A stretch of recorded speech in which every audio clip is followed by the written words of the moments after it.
The Alberta Indigenous Games are working on final preparations for Wednesday's start of what will be a week and a half of competition across the city of Edmonton. And young athletes are already in town to show their stuff in a multitude of events. Jacob Hendy is the CEO of the Games. 18 sports across 11 days at all different venues throughout the city. And we have communities coming from the Neta, Little Red River Cree Nation up north, the Piikani down south. We have some teams coming from Quebec, from Ontario. We probably have about 7-8% of our teams and athletes from outside of Alberta that are coming in to play and be part of our games. Hendy says there is a variety of skill levels competing, from beginners to the highest skill levels. There's no tryouts, and so they can come and play, and then if they don't do good the first little bit, or if they just selected their beginner, we put them in a really fun beginner tournament. Meanwhile, your competitive, really competitive teams that are, say, in basketball or those sports, they're in their own thing, and then we have different sets of medals for both. So that avoids mismatches? Yeah, so it avoids the best we can mismatches from them having to do that. Hendy says that these games are open to those athletes who are not allowed to attend the recent North American Indigenous Games in Halifax due to COVID-19 vaccination protocols.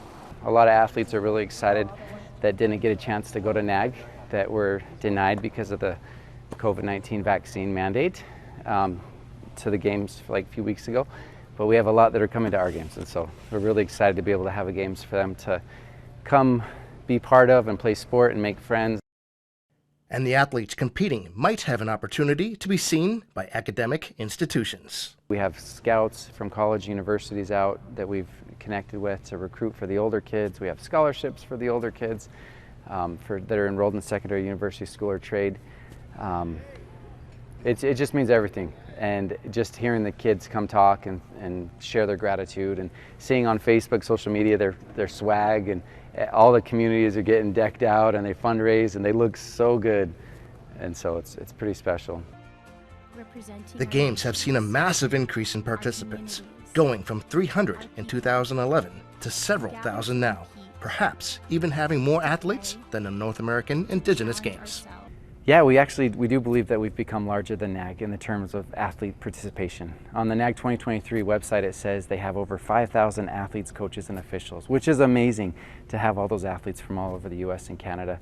However, our games, we have just over 5,000 athletes alone, and we have between 6,500 and 7,000 athletes, coaches, and officials. And so we're really excited.